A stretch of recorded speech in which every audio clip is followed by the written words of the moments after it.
Allora, ben ritornati con noi cari telespettatori. Ci dedichiamo, è un po' di tempo veramente che lo facciamo, al sociale, in modo particolare alla fascia dei più giovani, dei bambini e delle famiglie che ovviamente sono coinvolte. Parliamo di una situazione molto molto grave di disagio che coinvolge numeri importantissimi, centinaia di bambini e di famiglie. Le scuole materne paritarie, adesso vi spiegheranno bene di che cosa si tratta i nostri ospiti, che via via stanno chiudendo, che non offrono servizi sufficienti, che non danno un supporto importante anche al primo approccio con l'elemento scuola ai bambini per una serie di ragioni, perché mancano le contribuzioni necessarie e dovute, ne abbiamo parlato più volte, dei tagli che sono stati fatti da parte delle regioni, vabbè, le province non c'entrano mai più, si stanno togliendo dal gioco, ma comunque finché ci sono anche loro, anche se hanno una competenza non diretta in quest'ambito, e naturalmente i comuni. Abbiamo avuto ospiti comuni anche recentemente, hanno detto che il primo taglio che fanno necessitato, per quanto si possa cercare di ovviare diversamente, sarà quello naturalmente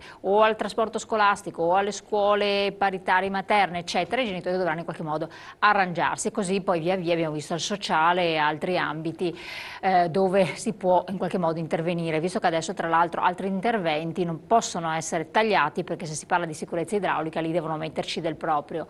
Deroga al patto di stabilità anche in quest'ambito non si capisce bene dove possono essere fatte, quali scuole sono state esonerate, non è ben chiara la panoramica. Fatto sta che c'è una situazione di disagio. Tra l'altro altri numeri importanti che sono arrivati sono quelli che tantissime famiglie, come ritirano i propri anziani dalle case di riposo, che hanno tanti posti letti liberi e se li portano a casa anche per poter godere della pensione dell'anziano, e poi a casa bisogna vedere quanto bene può stare, in che condizioni, fanno altrettanto per i bimbi che tornano a casa nelle famiglie, ma non sempre ricevono quel tipo di stimoli necessari e sufficienti per poter crescere nel migliore dei modi. E poi c'è il personale, tantissime persone che lavorano in queste strutture, che sono preparate, competenti, eccetera, che restano a casa. E allora, con Fiorenzo Bison, presidente di una scuola Immacolata Concezione di Dese, una scuola paritaria, grazie di essere qui con noi in provincia di Venezia, e Stefano Cecchin, presidente FISM Veneto, vediamo di affrontare questa situazione, per la quale voi tra l'altro avete anche organizzato delle assemblee provinciali tra Verona, Vicenza e Belluno e anche Treviso. Sì.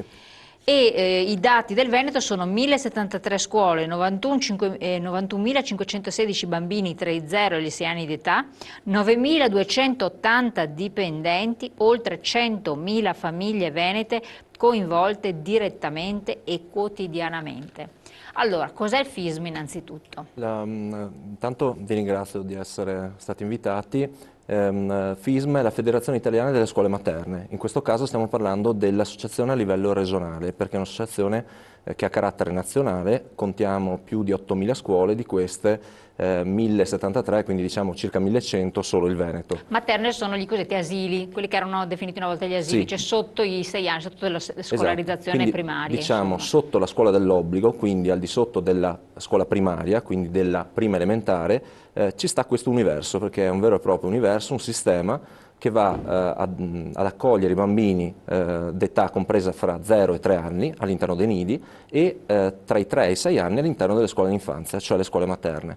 Spesso le scuole materne hanno appunto il nido integrato, sono numeri importanti, parliamo di sistema, perché 91.000 e passa bambini appunto educati e prescolarizzati all'interno delle nostre strutture sono un dato impressionante. È un dato impressionante perché le altre regioni non hanno il dato che presenta i veneti. perché? Il Veneto presenta all'interno dei propri comuni, nel 50% di questi, la sola scuola dell'infanzia paritaria. Non c'è una scuola statale oppure una materna paritaria comunale, esiste solo la scuola dell'infanzia paritaria associata alla FISM. Quindi, Cosa vuol dire paritaria? paritaria significano delle scuole che hanno iniziato anni fa all'interno di una chiave, di una dimensione privata, sono state riconosciute come paritarie nel 2000 con una legge nazionale, una legge dell'allora ministro Berlinguer, quindi stiamo parlando della legge 62 del 2000. Da allora sono inserite a pieno titolo, a pieno regime all'interno del sistema pubblico di istruzione. Quindi il sistema pubblico di istruzione contempla ovviamente la scuola statale e le scuole riconosciute come paritari, tra cui anche appunto le scuole associate alla FISM, le scuole quindi che abbracciano l'infanzia e la prima infanzia. I numeri del Veneto sono impressionanti perché non solo nel 50% dei comuni veneti è presente la sola scuola dell'infanzia paritaria legata all'affismo. Quella che paghi sostanzialmente, Esatto, c'è una contribuisci a retta, pagarsi. sì. Diciamo che le scuole si reggono, intanto sono scuole non profit e non è semplicemente un'etichetta appiccicata su un bilancio o su un piano dell'offerta formativa, è così, nel senso che le nostre scuole fanno fatica, spesso non ce la fanno, a chiudere in pareggio a fine anno. Quindi al 31/12 di ogni anno noi tiriamo una linea e a quella data spesso la parrocchia, quando è la parrocchia a gestire direttamente la scuola, oppure nel caso ad esempio dell'associazione dei genitori, quindi nel caso della scuola di Fiorenzo, Bison, lì ci sono proprio le associazioni dei genitori, quasi una sorta di piccola cooperativa che gestiscono come soci proprio la scuola stessa. Quindi, ecco, la interrompo solo un Quindi, secondo. Sì, sì, infatti, no, quindi, vai, dica. per tornare al discorso del sostegno, si sostengono attraverso la retta pagata ai Ecco. genitori e quindi la media regionale è intorno ai 150-160 euro di media, poi sui contributi nazionali che arrivano direttamente al Ministero dell'Istruzione, perché appunto è riconosciuto come scuole paritarie, poi dai contributi regionali e dai contributi comunali. È evidente che se una delle quattro gambe viene a mancare, cade l'intera impalcatura, quindi è un sistema, perché per i numeri è un vero e proprio sistema, un sistema virtuoso, perché va a far risparmiare di fatto sul Veneto 500 milioni di euro l'anno, che è una cifra impressionante perché è la stessa cifra che lo Stato italiano mette a tutte le paritarie italiane di ogni ordine e grado, partendo dall'infanzia per arrivare alla secondaria superiore di secondo grado, quindi anche sul fronte degli istituti superiori. È l'intera cifra che lo Stato italiano mette durante l'anno per tutte le paritarie italiane. Noi veneti, con questo modello, riusciamo a far risparmiare allo Stato questi soldi, perché di fatto gli insegnanti vengono pagati appunto da noi, vengono pagate le strutture, manutenzione ordinaria, straordinaria, nuove aperture e così via, tutto quanto viene pagato all'interno e gestito all'interno delle scuole. Questo perché? Perché esiste un costo standard dei bambini che frequentano la nostra scuola dell'infanzia che è di 3.000 euro. È proprio un costo standard riconosciuto ormai da anni all'interno delle nostre scuole. Il costo standard dei bambini che frequentano le scuole statali dell'infanzia è di 5.700. Questa forbice Caspita. siamo praticamente al doppio. È evidente che Quando si parla di costi standard della sanità bisogna includere sì, anche questi costi sì. standard del sociale. Esatto. Del sociale. È un risparmio notevolissimo che lo Stato ha ogni anno, è un sistema virtuoso perché di fatto sono scuole nate all'interno della comunità e non solo parrocchiale, perché anche comunità laica e così via. Ormai da anni, voglio dire, poche scuole presentano ancora una comunità di religiose, quindi di suore che gestiscono la scuola, perché ormai sono ritirate, nel senso le vocazioni non ci sono e così via. Quindi, ad esempio, la mia scuola, ma migliaia di altre scuole presenti sul territorio appunto italiano, ma in particolare qui nel Veneto, sono gestite da laiche, nel senso che abbiamo insegnanti e personale tutto laico, quindi dal personale docente al personale non docente è personale praticamente ormai quasi tutto laico, salvo alcune scuole legate ancora alle congregazioni religiose, però appunto sono in difficoltà anche loro perché le vocazioni non ci sono. Quindi diciamo è un sistema virtuoso, fa risparmiare molti soldi allo Stato. La Regione Veneto e i comuni contribuiscono assieme alle famiglie. È un sistema che non può essere sostituito, perché se lo Stato domani dicesse facciamo noi, quindi chiudete pure, bisognerebbe trovare 1100 scuole.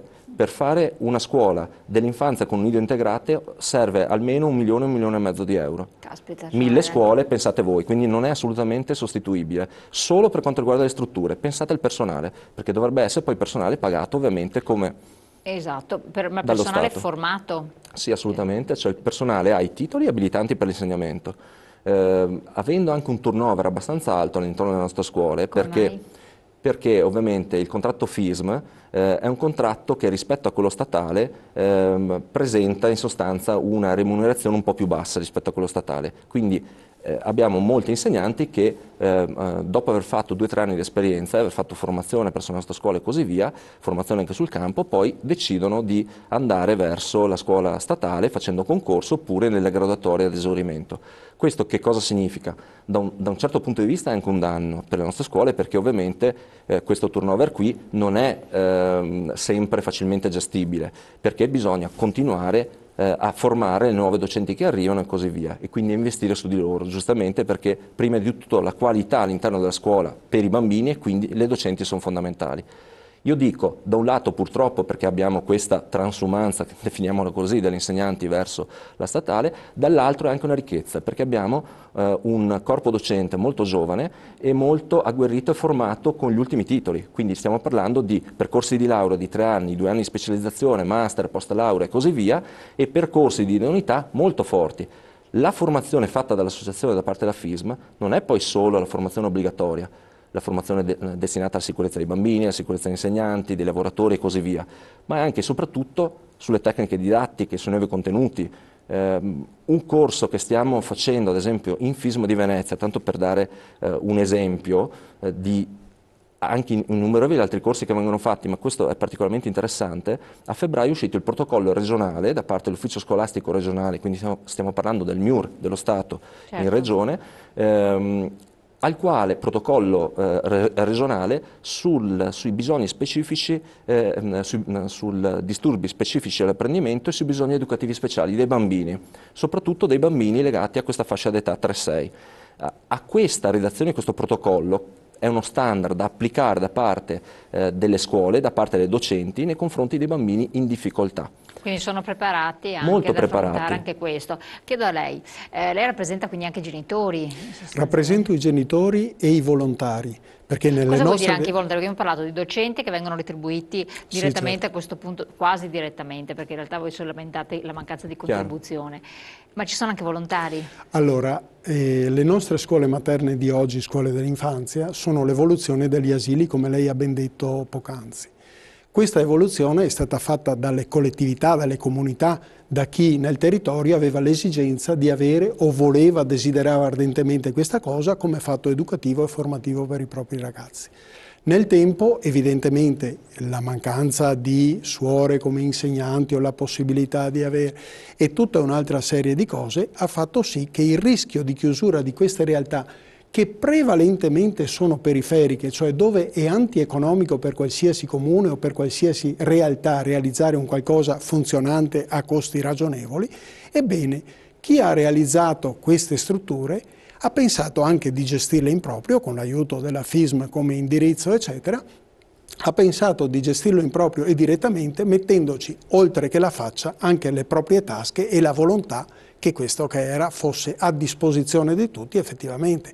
Ad esempio, nella mia realtà il territorio è abbastanza piccolo, ma io ho 2 sezioni nella scuola di cui sono il legale rappresentante, ebbene tutti i bambini di quel territorio fanno riferimento e indipendentemente da quel che pensano, eccetera, sono tutti presenti nella scuola. Quindi noi facciamo un servizio ragionevolmente, ma lo facciamo, lo dicevo, con questa sottolineatura, cioè i genitori da soli non ce la potrebbero fare. Quanto devono contribuire i genitori, per esempio? Scusi? Quanto devono contribuire ciascun genitore Ecco, per poter allora mantenere? io devo fare prima una precisazione. La mia realtà è di estrema periferia della terraferma veneziana, proprio estrema periferia, dove in questo periodo la realtà occupazionale delle persone residenti è una realtà veramente brutta, veramente pesante. E quindi io ho in questo momento definito un incremento di 10 euro, siamo passati da 120 a 130, passeremo all'inizio dell'anno, perché non riusciamo proprio in nessun modo a far quadrare il bilancio, sopperendo però alla differenza per arrivare a quei 150-160 euro con tutta un'attività del nostro gruppo, di gruppi collegati, dei genitori, della parrocchia, di chiunque abbia a cuore questa realtà, con iniziative di qualsiasi genere, purché ci aiutino a far entrare i soldi che servono alla gestione. Quindi ecco, fantasia anche qui nel cercare sponsorizzazioni, fantasia, aiuti. perspicacia, guardi, una cosa terribile dal punto di vista dell'impegno, dell'onere, e però anche una grossa soddisfazione, se vuole, perché vista dall'altro punto di vista noi accogliamo tutti. Chi è in sofferenza cerchiamo di andare incontro, ragionevolmente. Guardi, i dilazionamenti, le riduzioni, sono cose normali. Cioè il bambino è il centro della nostra attività, è l'impegno di queste persone che si mettono assieme e pertanto questo impegno deve sempre trovare una risposta rispetto al bisogno primario di educazione, di formazione del bambino. Non può essere qualunque bambino sia o abbia, quindi noi su questo stiamo ovviamente rischiando di fallire, perché la realtà è questa. Ma io le chiedo, è stato, col senno di poi, è stato un boomerang quello del Veneto di creare queste strutture private convenzionate, un po' come avviene nell'ambito della sanità, no? Perché alla fine, finché tutto andava abbastanza bene, tu pagavi, contribuivi, le avevi, eccetera. Da altre parti dove non ci sono tutte di carattere comunale, statale, tutte le formule possibili, che i soldi vengono da fuori sostanzialmente, perché io mi sono confrontata su questo aspetto con tantissime persone che vivono nel sud e sono inorridite sentendo parlare di contribuzione per andare i bambini alla scuola materna, all'asilo, che dir si voglia, ma proprio guardandoti con due occhi dilatati, pupilla che stava uscendo dalle proprie orbite, cosa che da noi invece io non sento anzi nessuno che non deve contribuire, probabilmente in qualche ambito, ma per lo più c'è sempre un contributo che poi può essere basso come il vostro, io sento anche cifre anche abbastanza notevolmente più alte. E quindi chiedo, è stato un boomerang questo? Non era meglio tirarsi indietro, aspettare che faccia, aspetta tu che arrivo io, questo un po' perché cerco di vedere un po' il pensiero di alcune, coniugare insomma il pensiero di alcune persone, perché adesso ti trovi senza lavoro, senza soldi, senza niente, o bambini te li tieni a casa e non so come, in che termini, perché è facile dire, io lo dico a tutti i livelli, domiciliarità di che sei lo spazio, la struttura, la capacità, gli stimoli, il tempo, è tutto bene, ma adesso non possono più crescere i bambini come una volta. Vedevamo delle immagini poco fa che la regia gentilmente ci ha messo in onda, dove i bambini sono molto stimolati nelle scuole materne, sono molto seguiti, hanno tanti input e quindi a questo punto non valeva la pena di stimolare al tempo in cui le cose si potevano fare, il comune, lo Stato a farne di più? Guardi, non è mai diceva il Veneto, siamo tanto bravi, siamo bravi, poi la becchiamo. Non è mai venuto meno lo stimolo e l'impegno a fare in questo senso. Forse non abbiamo fatto risaltare la cosa, il clamore che era necessario fare, perché forse qualche dato farebbe meglio comprendere la situazione. Avrebbe fatto meglio, perché adesso avrebbe fatto meglio ormai comprendere la situazione, certamente. Allora, io elogio il Comune di Venezia, che ha fatto la convenzione con noi lo scorso anno. Badi bene, il capoluogo ha fatto una convenzione con le scuole materne lo scorso anno 2013. Fino ad allora noi non avevamo una convenzione, avevamo un contributo. Ripartito in un modo che lascio, per evitare discorsi inutili, lascio perdere come veniva ripartito, perché qualcuno aveva e qualche altro aveva molto ma molto poco. Ora io dico, il Comune finalmente l'ha fatto. L'entrata che mi arriva dal contributo del Comune rispetto a un bilancio complessivo, a quanto si assomma? Oggi che sono fortunato ed è stata rivalutata, è pari a circa il 10% di quello che è il mio bilancio. Tenga conto che il mio bilancio ha quel dato che diceva il Presidente poc'anzi, cioè il dato di dire noi costiamo metà di quello che costa la scuola pubblica. Quindi rispetto alla scuola pubblica questo inciderebbe, se fosse una scuola pubblica, col 5%, nel caso mio incide il 10%. E la Regione Veneto, analogamente, col contributo che si dà dagli anni 80, pur integrato eccetera, incide per un altro 10% sul mio bilancio. E quindi sarebbe anche in quel caso un 5%. Noi con la Regione non abbiamo in realtà una convenzione, quindi siamo soggetti a tutte le variabili possibili e immaginabili, così come è col Ministero, con lo Stato.